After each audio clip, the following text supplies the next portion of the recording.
welcome to the Career Coffee Chat podcast. I'm your host, Aaron Urban, certified career strategist and executive coach, removing career roadblocks so you can achieve more impact, influence, and income. Welcome to Career Coffee Chat. I'm your host, Aaron Urban, certified career strategist and executive coach, helping driven, experienced professionals remove career roadblocks to achieve more impact, influence, and income. And I am really excited to have Ryan Miller on the show today as a special guest. And we'll be talking about how to live the best version of you. Now, a little introduction about Ryan. Ryan is a dynamic professional. He's a dynamic coach, and he helps high performers achieve all they want from life. And as we were just talking backstage, we we're talking a little bit about, what does that look like? And it's interesting because while you may feel successful, are you truly fulfilled? And that's a little bit about what we'll be talking about today. And he also is a host of the Exsellence Mindset podcast. So a little bit about how to live the best version of you. The best version of you, that's really a tricky question because we think we're living the best version of us. And some of us, whether it's forced upon us or whether we just have that momentary pause to have reflection during this challenging time, we're kind of waking up to realize that maybe we're not as fulfilled as we thought we are, right? So I'll tell you a little bit more about Ryan. Now, Ryan, while he is goal-driven and disciplined for well over a decade, a horrific tragedy in 2017 caused him to reevaluate his purpose in his life and his business. Through that journey, it became clear that he was not maximizing his unique gifts and talents. Sound familiar? And he needed to make drastic changes to live the life he'd been called to do. Those changes helped Ryan make the 2019 and this year actually more fulfilling and productive of his entire life. Ryan is very excited about the upcoming launch of the Foundations Academy and community, which will enable others to overcome their obstacles to preventing them from living the life that they were created to live.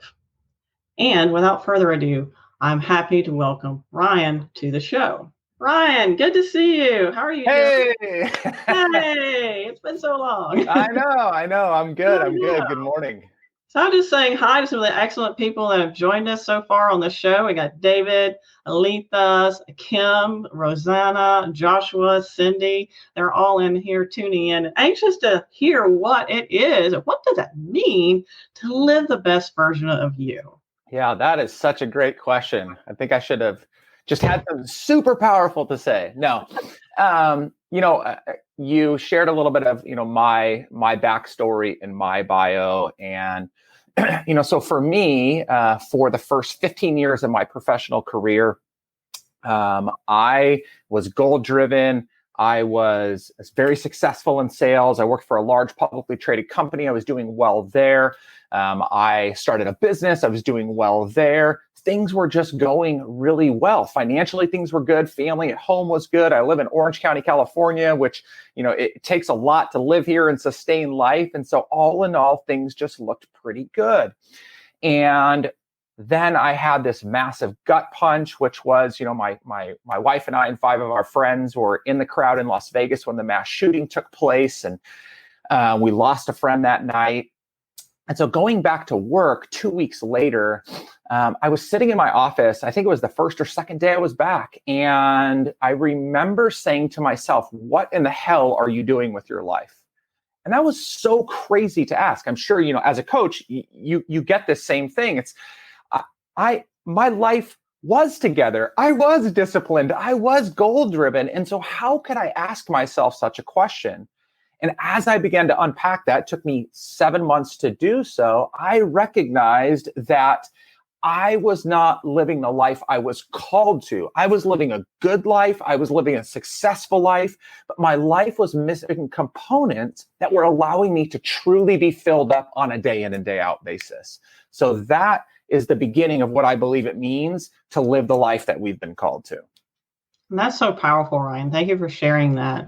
And for those of you who are not familiar, those mass shootings were extremely tragic and very traumatic. And Ryan actually lived through that experience. And that is a wake-up call. And sometimes we have those wake-up calls. And I will share with you that for those of you tuning in, this may be a wake-up call time for you, whether it's forced upon you or whether you just have that time to yourself to reflect.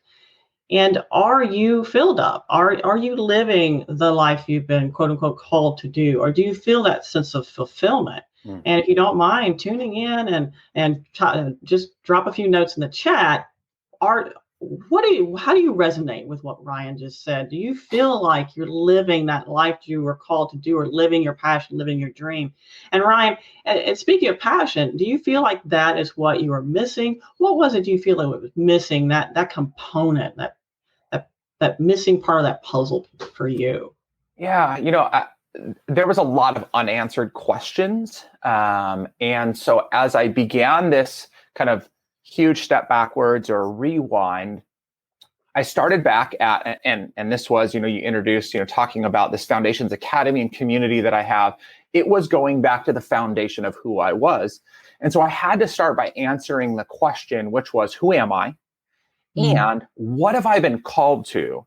And as you start answering those questions, as I started answering those questions, I started to understand that there was passion that I had, there was belief that was not aligning with the way that I was living my life. Again, this wasn't about living unethically. This wasn't about making horrific decisions, though I've had plenty of those in the past. It was just about a misalignment of, I want to get up out of bed every single day, and to the best of my ability, I want to do what I love. I want to do what drives me, what excites me. This is not a life of rainbows and unicorns. We're in the midst of, just deep struggle right now in our country, in our world, on many different facets. But that doesn't mean that I can't love sitting in front of a camera right now and having a conversation with you, or coaching a client, or building a relationship. And so it had to start there. It had to start with asking those basic foundational questions, which, by the way, organizationally, companies do all the time, right? That's mission, vision, values, even, like long-term vision and goals. But as an individual, rarely, if ever, do we go through the exercise of beginning with who we are and what we've been called to. That's so true. You made a great point there. We don't always ask ourselves, what's my priority? What am I called to do?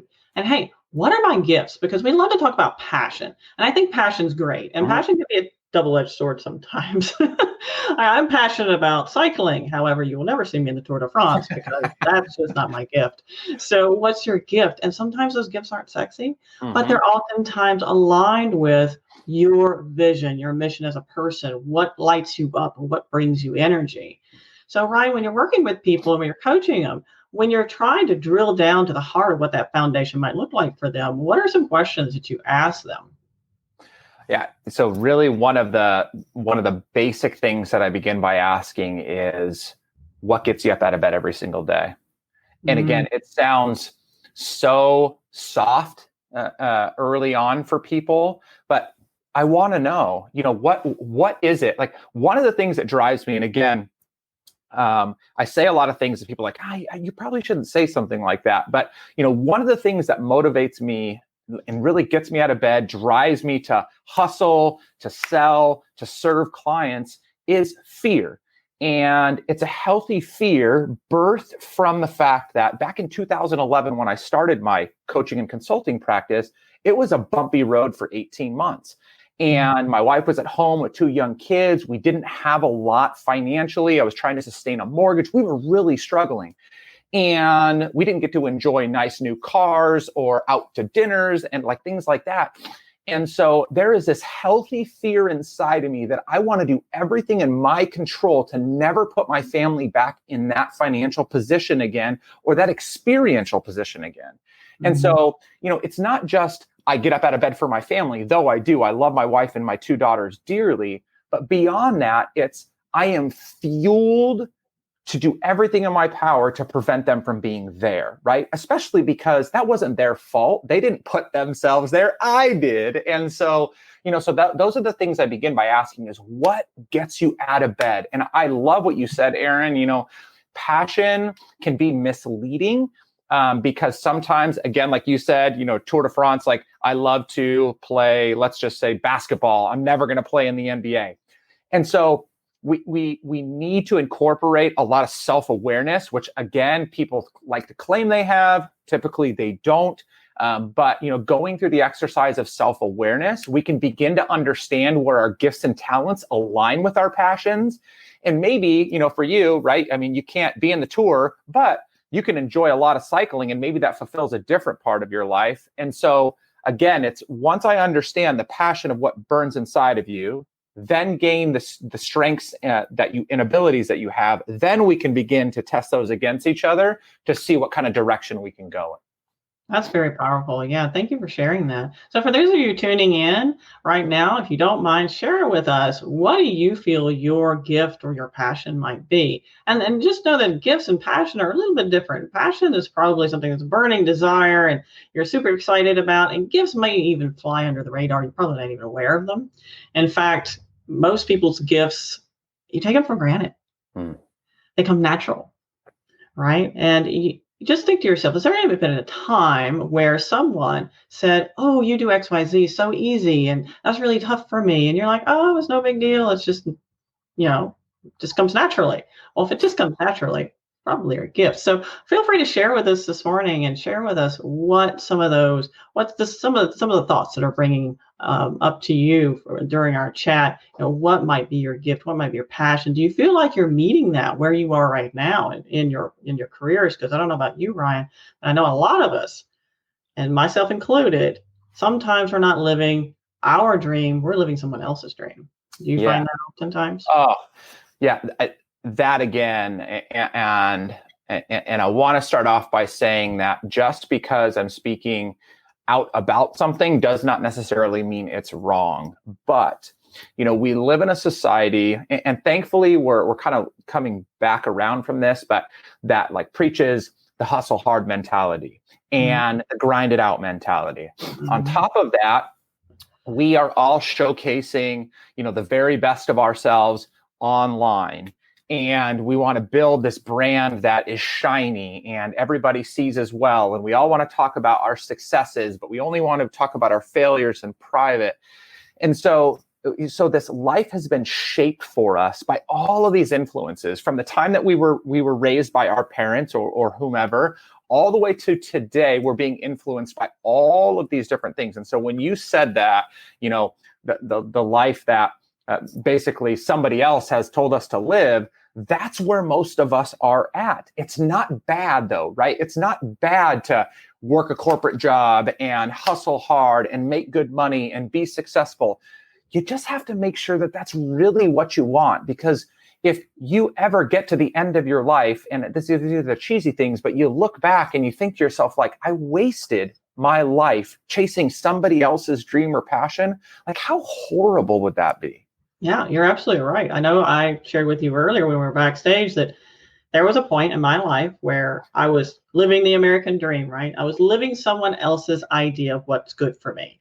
And it's not that I didn't like what I did. I did. I enjoyed what I did. I love continuously improving, making culture changes, leading people through oftentimes challenging conversions to massively increase productivity, et cetera, et cetera. However, there came a point where it was obviously I needed to move up, and I knew what that took. And for me, it didn't align with what I wanted for my family, what I wanted my life to be. And I had to have a real hard conversation. And part of that was, hey, when I'm at the fruition of my life, 20, 30 years in the future, looking back over my life, what do I want to say I've accomplished? Yep.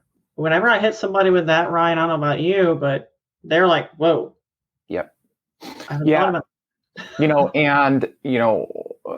I think again, when we talk about this stuff, it's the people that feel like they're just in the worst spot that hear this. And then there's this whole group in the middle that isn't so sure where they're really supposed to be. And so first, to the people that are in the really disgruntled, disappointed, frustrated hamster wheel of a place, I say to them, don't jump ship right away, right? Like I get people that come to me and they're questioning whether or not they should go start a business or do something else. And I said, maybe.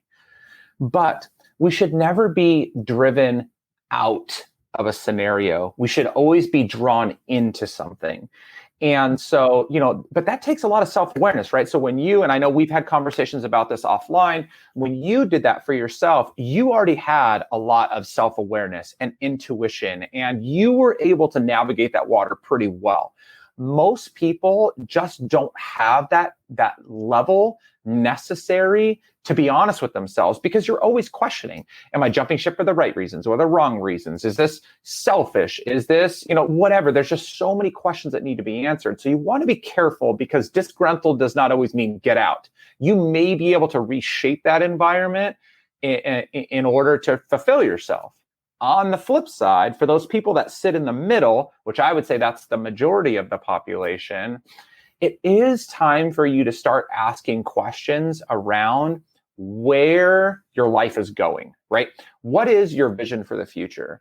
And how does what you're doing right now support where you're going? And if you can't answer that question, that doesn't mean you're in a bad spot. That just means that you need to start doing the work to understand where you're going, so then you can go back to answering whether or not you are in the right place. That's Stephen Covey's begin with the end in mind, right? It's like, I need to know where I'm going in order to figure out how to get there.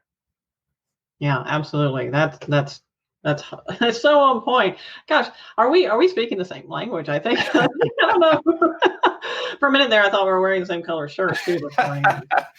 It's so funny, because that's exactly what I tell people, Ryan. When it comes to designing your career path, designing that path for you, that journey, Yep. You have to start with the end in mind, because otherwise you have no idea where you're going. So how in the world are you going to understand what the next steps are? What does that look like? What experience do I need to gain? Do I need to get a certification? Who do I need to connect with? I mean, all of these questions can't be answered unless you know where you're headed. But there's a lot of people out there, Ryan, that they just no idea. They have what I call open door syndrome, right? And they can be very successful people, in the executive suite people. And I will share with you that in Houston, Texas, particularly, we have some of those people who are in executive positions in oil and gas, for example. And, well, they're looking at maybe finding somewhere else, and they don't even know where to start. Like, asking that questions like, what drives you? And then, okay, so once we understand what drives them, and then how that might align with something external, what else do you recommend people do? I mean, just a huge overview of what you might, express to them to help them guide their steps. Yeah. So after I have asked that question and I have some bit of answer there, then I move into this phase of, I call them functions, but basically like the habits and disciplines of our life. So as I believe I'm doing the right things, the habits and disciplines, then I want to go through another exercise of self-reflection. Are the things I am doing supporting who I am and who I want to become? So it's a kind of a present state of knowing and being myself, and then this future state of who I want to become. And so it becomes a day-to-day exercise. It's extremely painful for people at times, but I want to know, a very silly example that I use a lot is almost everybody would say, I want to be a good person. Right? That's just a characteristic we all want to be known for. And then pre-pandemic, when we actually drove into work every single day, I would say, and I've done this in live workshops, which is hilarious, I would say, how many people got frustrated and cut somebody off as the result of them cutting in front of you on the freeway? LA traffic especially, right? And so people would raise their hand. And I'm like, okay, put your hands down. Now, how many of you believe that cutting somebody off just to get in front of them, one spot in a car, is the characteristic of a good person? And nobody could raise their hand. And I'm like, it's as simple as that, though it's very complex and there's a lot more depth to it. Are our behaviors indicative of who we are and who we want to become? And so again, lots of self-reflection there, because what again we'll find is we're probably doing things that don't support who we want to be. And so, again, we can start to detect some areas of misalignment, and we can bring those things back together to a place where we're doing the things that we actually want to do. Yeah, that's really powerful. You mentioned that Ryan. I laugh because behavior is most of the reasons or that we do or may not see the success we want in life. Mm-hmm. Our certification or education or experience is important. Yep. And if you're not exhibiting the behaviors are conducive to leveraging your said certification, experience, and education, you won't see the success you want to see in life. But, living like that 80-20, the Pareto rule, 80% of the time we're excited, we're engaged, we're enthused, we're willing to go that extra mile.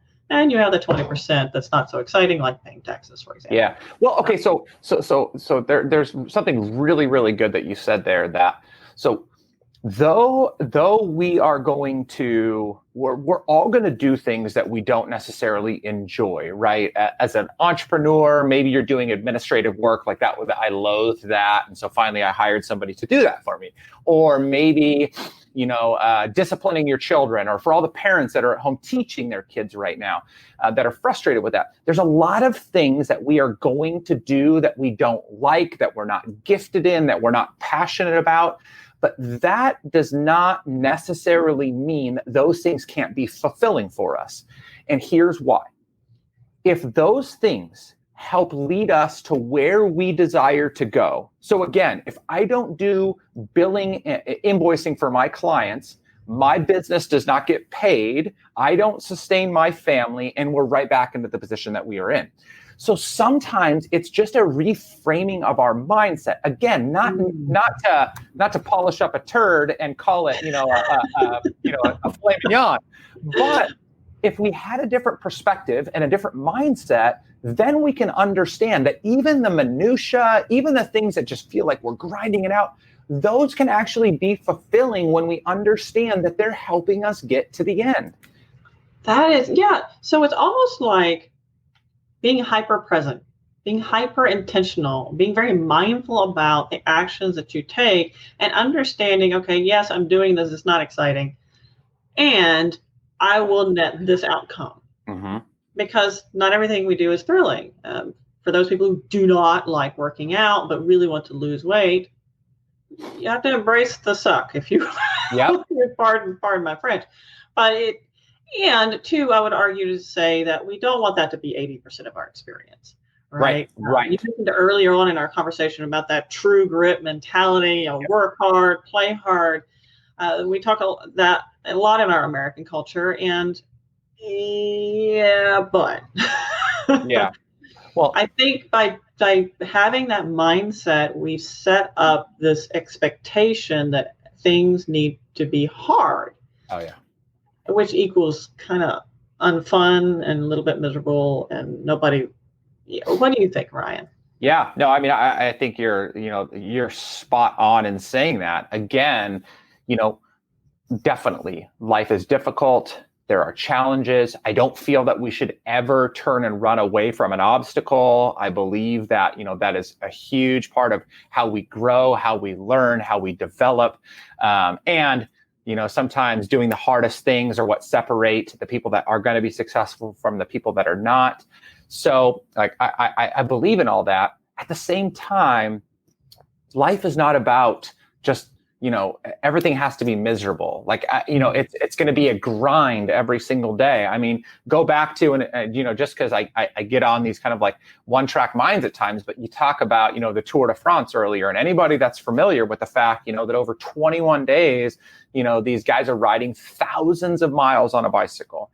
And there is no way that even the champion of the Tour de France would ever say that all 2,000, however many miles was enjoyable, right? They grinded it out, but they are finding joy in the midst of the pain in order to get them to the places where they feel fulfilled.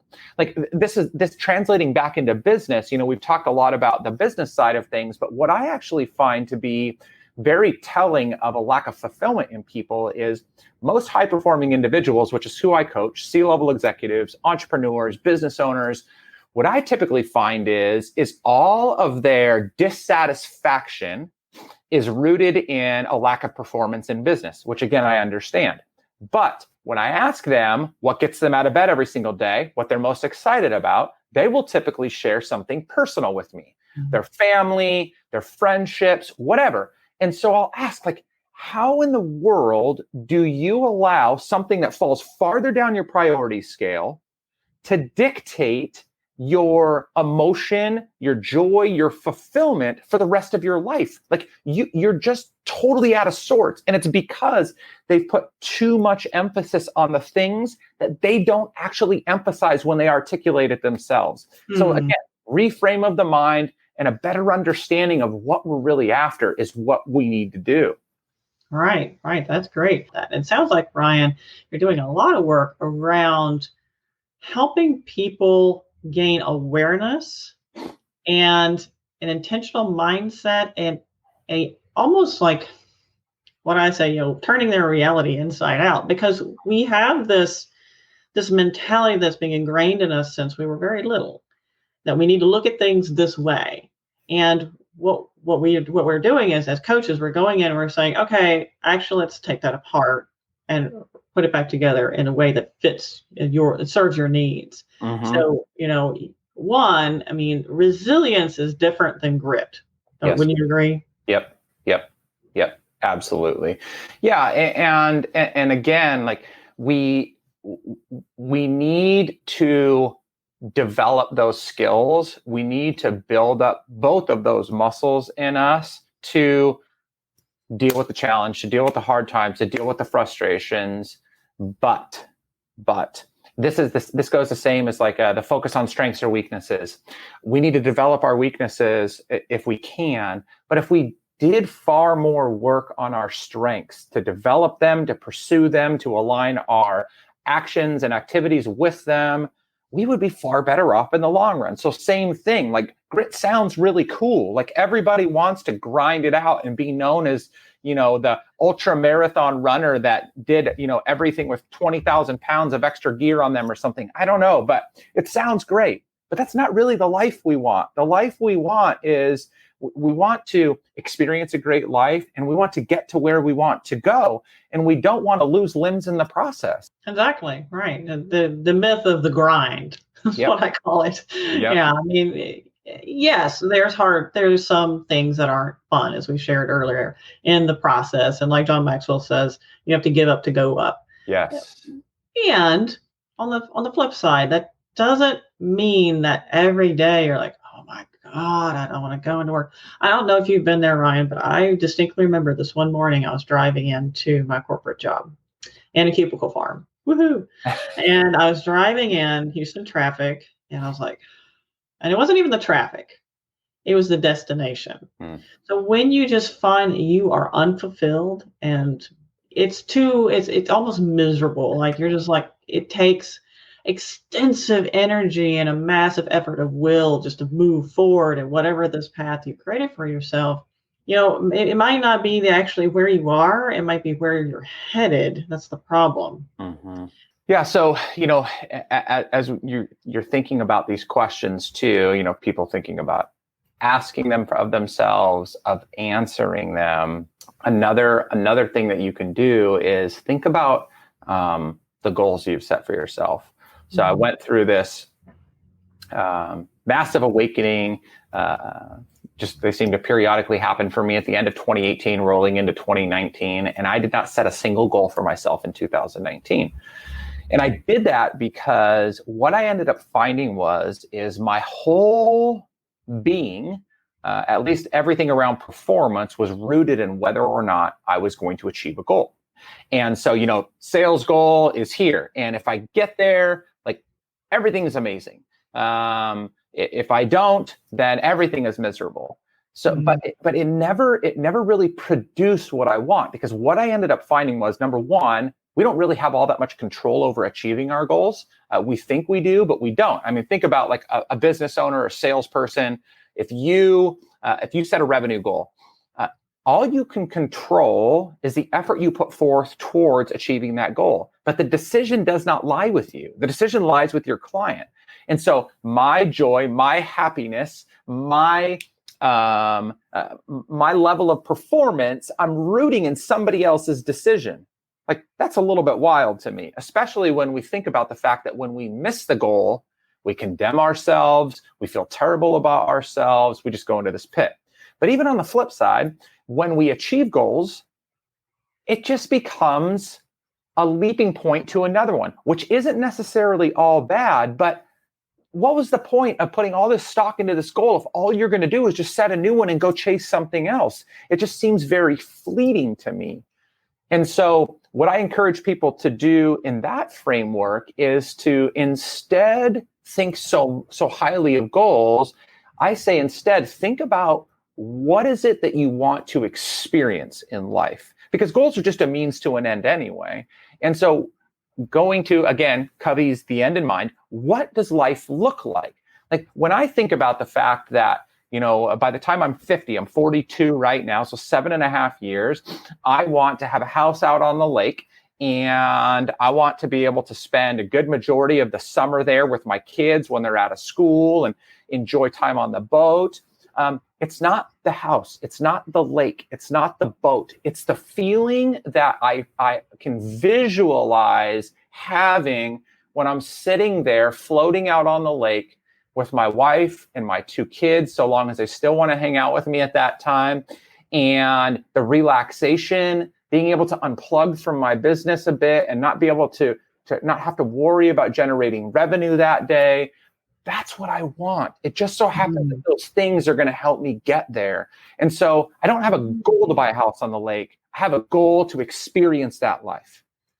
Yeah, I think that's golden. Thank you for sharing that. So it's really not the stuff. It's the feeling. Yep. And I think when you really peel it back and look at it more deeply, when we're thinking about stuff, it's really to create a feeling. Mm-hmm. And I actually have done research where when people who like to shop a lot, let's take, for example, it's not really the shopping, it's that chemical feeling that's induced by said shopping. Yep. That's what's driving you. It's not necessarily the stuff, it's the feeling. Yep. So when we're thinking about, okay, what's that end point look like for me? What do I want to accomplish with my life, my career? What does that feel like to you? And what is that feeling that you want? Is that freedom? Is that relaxation? Is that peace? Or is it more complex than it usually is? More complex. And Ryan, you have a Foundations Academy coming up. We alluded to that earlier. What is that? Tell folks a little bit more about that, if you don't mind. Yeah, so it is called Foundations to Freedom, and it is on on this personal experience that I had and coming to the realization that a couple of things are necessary. First, I need to answer those basic foundational questions for myself. Not basic at all, but just starting at the bottom. Who am I? What do I deeply believe in? What is it that I really want out of life? And from there, I help people to build this life that ends up leading them to freedom. Freedom of time, freedom of money, freedom to experience, freedom for relationships. You get to insert that. And along the way, as we're building out this practical pathway, you're doing it in a community of people that are striving for the same thing. Again, like it's easy to jump into communities that all want to make 7-figure incomes, which by the way, I do. And if you do, great. Like there's nothing wrong with that. But the challenge is we end up rooting it around something that becomes very narrowly focused, when instead, by building a community around belief and around a desire for experience, we can share in our uniqueness, all the while being supported by the community and group that's around us. Mm-hmm. And so it's been a vision of mine for the last 2.5 years. It's been a lot of work in trying to gain a good understanding for how I articulate the things that I have experienced myself, knowing that one size does not fit all. And now really I'm just at the place where I'm just encouraging people just to join into the conversation. Not selling them anything. I'm really just trying to build a community of people that want to be in this together to truly live the life that they believe they've been called to and experience all of the amazing things that happen as the result. That's awesome. And I think you can find out more information about that in the event description on Ryan's website. You can see more about that if you're interested. And Dewey says, walking in the morning, that gets her up out of bed. That's a great, it's almost like a meditative visioning process. I'll share with you a little bit about my morning routine. And the first thing in the morning, before I have breakfast, before I do anything, even coffee, I will sit there and assess what is it that I want to feel that day. So we're talking about feelings. It's not just the goal. And of course, part of it's the accomplishment. But what do I want to feel that day? What do I want to feel? Do I want to feel a sense of accomplishment? Because oftentimes we wake up in the morning to the alarm, beep, beep, beep, beep, in a sense of anxiety. Anxiety. And that's what we're feeling. We're setting off our day with this anxious, fearful, or not looking forward to something. And that just does not set the right tone. Yeah. So when you're trying to live the best version of you, be very conscious, and I'm sure, Ryan, you might agree, of what your inputs are and how you're managing those. What do those mean to you and how they affect you? What are some of the insights you have around that? Setting that feeling and an intention. Yeah, so I love the visualization practice. I just recently read a story of Pele, a world-renowned soccer player, that he would spend 30 minutes before every single game visualizing how the game was going to go. And so I love that. I am big on simplicity. And so one of the things that I try and relate to all my clients is to become like a child. And by that, I mean to become like a 2-year-old that asks you why every single time you give them an answer. Even if you give them the right answer, they just keep asking you why. And so that is my encouragement, is when you get up in the morning and you feel a sense of excitement, why? It's not the client meeting. You want to go beyond that. What's the root? Is it because you feel like you can give something? Is it because you're producing something? On the flip side, when I wake up with anxiousness, or I go to bed with anxiousness and I'm sleepless, why? It's not because you dread your job. That could be part of the answer, but there's something deeper. There's something that's missing below that. And so we need to become like the child. And why, until we get to the root cause of the answer, which again leads all the way back to 99 out of 100 times a misalignment with who we are and what we're doing on a day in and day out basis. And, to Tanya's point, which, when she jumped into the chat there, like, how true is that for so many of us, right? We have sacrificed something for another thing. And so I get that. And there are seasons of our life that we have to do that. At the same time, hopefully she's in a place that she can do this, but maybe it's just time to make a different type of sacrifice. We're going to have to give up maybe notoriety or financial success in order to dedicate more time to family, if that's what we want.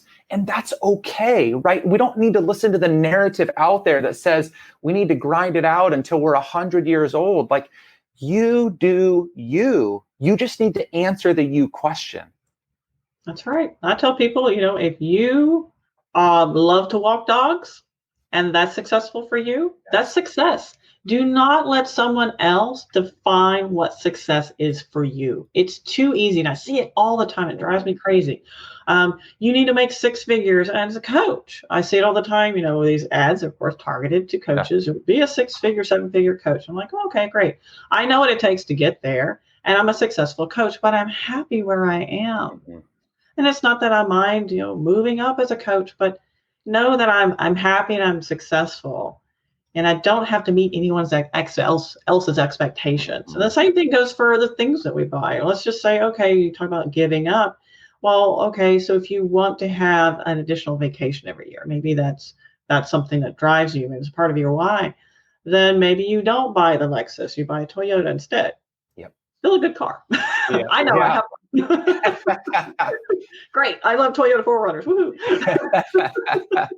Yeah, that's wise. Again, I'm moving towards a work day that is 10 a.m. to 3 p.m., meaning that during that 5-hour window is when I serve my clients. I take coaching calls, consultations. Before that, I may work. After that, I may work. But I am at a place, and it's not because I'm killing it financially. Like, we do okay, but I have more money that I desire to make to provide more for my family. But that window has become so important for me because I need the space in the morning just for the freedom to be creative.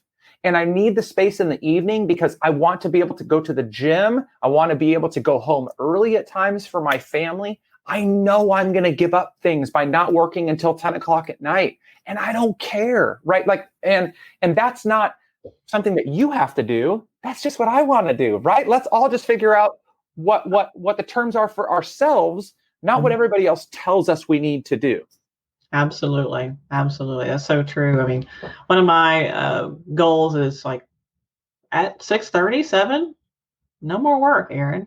And I have the morning, so I have a different window. Like mine's in the mornings. I set aside that time to do productive work, to be with myself, to do go ride my bike, whatever. So that's me time. And what's interesting is I started slipping because I'm very passionate about what I do. So be careful about passion. I'm very passionate about what I do. So I started slipping into the working 15 hours a day thing, and I did that for several months. And Ryan, I'll share with you, one day I woke up, I was like, what in the heck am I doing?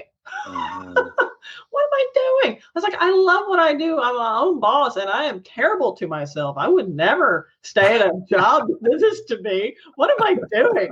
It's just hilarious. It's sad and hilarious at the same time. I was like, okay, this has to stop. What are my priorities? Because I wasn't living to my priorities. I was listening to the noise too much. I was listening to what other people's expectations were. Oh, you should do all these things. Well, you don't need to do all the things. So yeah, I mean, what's interesting is, we get so heads down and we don't take time. And I think part of this interesting time we're in right now is giving a lot of us time to reflect, whether we like it or not. And I don't know about you, Ryan, are you seeing more people that are saying, wait a minute, this isn't working for me anymore?